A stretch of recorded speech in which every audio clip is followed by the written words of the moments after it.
Okay, Assalamualaikum. Hello, good afternoon, everyone. We are Group 1, and today our idea pitching topic is language barrier in cross-culture communication.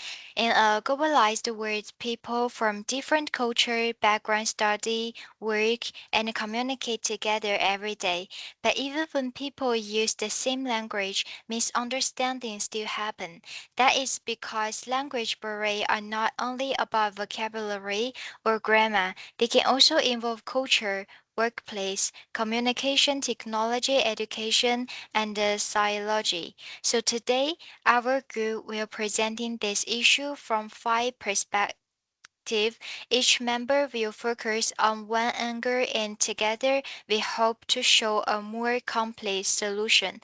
Before we look at solution, we first want to understand this issue from different angles. We will begin with the culture because communication difference often start there. So I will first share my perspective. Have you ever said something that feel normal to you, but the other people reacted in confused way? Sometimes this does not happen because of language mistake. It happens because people from different culture understand communication differently. From a culture perspective, language barriers are not just about word, they are also about how people express idea and how messages are understood. For example, some people they prefer direct communication, others communicate indirect to stay polite. A simple example is when someone asks, "Will you come tomorrow?" Some people they may answer, "Oh, inshallah." In some culture, it means yes, but in other context, it might means maybe same word but different interpretations. This shows how culture differences can create misunderstanding. Other example is in classroom. Some students stay quiet because they want to show respect, but others may think they are not confident or not interested. Also, some people communicate very directly, but in another culture that might be seen as rude. If this continues, it can affect teamwork, participation, and a relationship. So what can we do? I propose a language barriers awareness program. First, short workshop to understand direct and indirect communication style. Second, role-playing activities to experience real intercultural situation. Third, language exchange season where people can also share their culture background. So what makes this idea different is that it's focused not only on language scale but on culture understanding.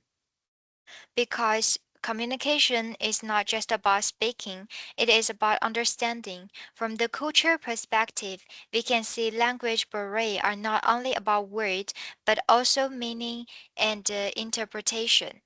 But communication challenges do not stop at cultural interaction. They also affect how people collaborate in professional environment. So continue our discussion. Let me invite my teammate Ma Jiahui to share the workplace perspective to continue this discussion. Okay, thank you, Mayuri. Today I want to talk about language barriers in cultural communication from a workplace perspective. Have you even been in a meeting where everyone was speaking in the same language, but you still felt confused or did not fully understand? This happens a lot in multicultural workplace. Today, many company work across different country and culture. People from different language background work in the same team. English is often used as a common language and work, but not everyone has the same English level. Some employees may have problem with vocabulary, pronunciation, or understanding different accents. Because of this, communication problem can happen. For example, in a team meeting, a major may speak too fast or you use difficult in work with giving instruction. Some non-native speak may not fully understand the message or may miss important details, but they may not ask questions because they feel shy or worried about making mistakes. So even when people hear the same words, they may understand different meanings. First, language barriers can cause misunderstanding, confusion, and mistake in daily tasks. Second, over time, poor communication can affect teamwork, slow down work progress, and create tension because works. The problem especially affects employees in multi-technology company, especially those who are not fluent in English. If nothing is done, some employee may lose confidence. They may stop sharing ideas in meeting and become less involved in teamwork. So what can we do? My proposed idea is called Clear Communication and Work Program. It is a simple program is to help employee communication better in multicultural workplace. There are four steps. First, company can provide basic communication training, especially for employees who are not no native English speak. Second, people should use simple and clear language in meeting and email. Third, team members can speak a little slow and report important points when needed. Third, company can use visual age on writing notes to help people understand better. This idea is simple and practical. It does not focus on perfect English. It focuses on better understanding because better communication creates a better workplace. But many people believe technology can slow language barriers. Can technology slow everyone? So from the workplace perspective, we can see language barriers may affect enforcement and teamwork, but many people believe technology can help slowing this problem. Can technology really remove communication barriers completed to employ that? Let me invite our next speaker to share the technology perspective. Okay, now I will discuss language barriers from a technological perspective. Today, many people use technology to help communication. For example, Google Translate, AI tools, real-time subtitles, and voice translation. These tools are helpful. They make communication faster and easier. But technology cannot solve the problem completely. Why? Because language is not only words, it also includes cultural meaning, emotional, and context. For example, translation tools may misunderstand jokes, slang, or cultural expressions that may create confusion in healthcare or legal situations. A small translation mistake can even cause serious causes. Another issue is over relying on technology may weaken cultural understanding. So I propose a hybrid communication approach. This approach combines technology with human learning. Students can use digital tools while improving real communication skills. Companies can provide communication training together with translation support, and technology develops can improve translation systems to better understand cultural context.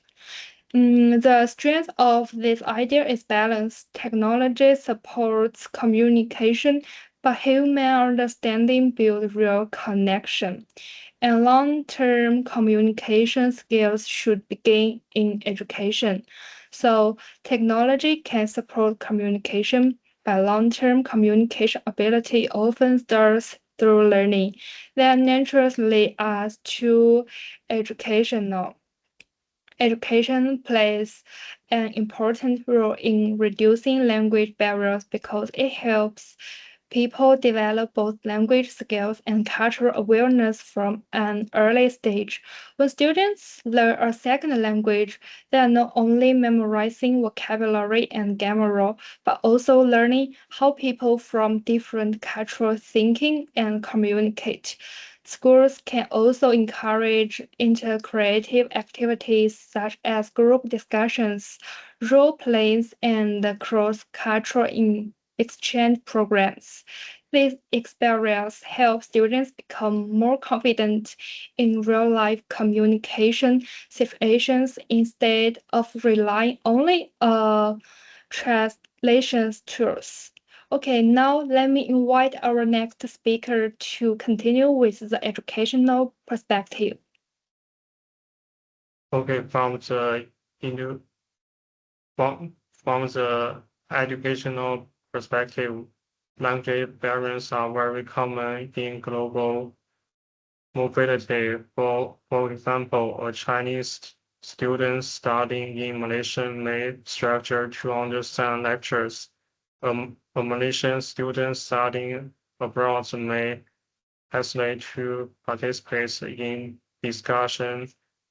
Language barriers can affect parents, class participations, and building friendships. If nothing is done, students may become late or lose confidence. So I propose a cross-cultural language support programs.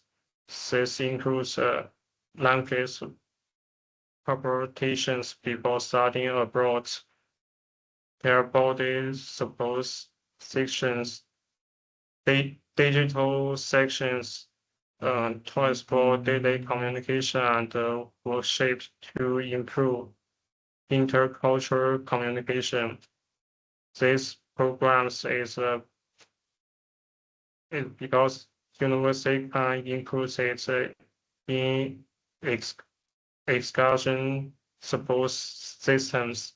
It is also unique because it combines language learning with real life interactions, because communication should not only be learned in textbook, it should be practiced in real situations. But sometimes, even with suppose people still do not dare to speak, that bringing us to another and then creates psychological branch. So education can boost suppose, but sometimes even with suppose people may still ready to speak. That means another balance, the psychological balance. For our final perspective, let me invite our last speaker. Okay, thank you. I want to ask a question. Why do so many people stay silent in international groups, even when they have good ideas to share? From a physiological perspective, the answer is clear. Often it's not because they cannot speak English or another foreign language. Many can understand well, read well, and even write well. But they still choose this stay quiet. Why? Because they are afraid to speak. Fear to making grammar mistake, fear to being language as or judged, fear to being misunderstanding. This is what we call language anxiety and self-doubt. These invisible physiological barriers are more powerful than any ground rule. They freeze people in meetings, classrooms, and social settings. Some students stay quiet in group discussion even if they have great ideas, just to avoid errors. Some employees hold back opinions in international meetings, worry about losing face. Some international students avoid local friends, fear their broken language will cause embarrassment. So the real challenge is in cross-cultural communication. It's not know how to speak, it's not trying to speak. If we ignore this problem, the consequence is serious. People limit their own growth, they miss opportunities to build trust and relationship. That's why I proposed the Speaking Without Fear confidence building program. This program is include creating safe breaking environments, confidence building workshops, gradual speaking practice, role play activities, and sportive communication culture. This idea focuses not only on language skills, but confidence, because communication begins when fear ends. You do not need to perfect grammar to create meaningful connection. Sometimes one brief hello is enough. Okay, thank you. Now I would like to invite our group leader to the conclusions.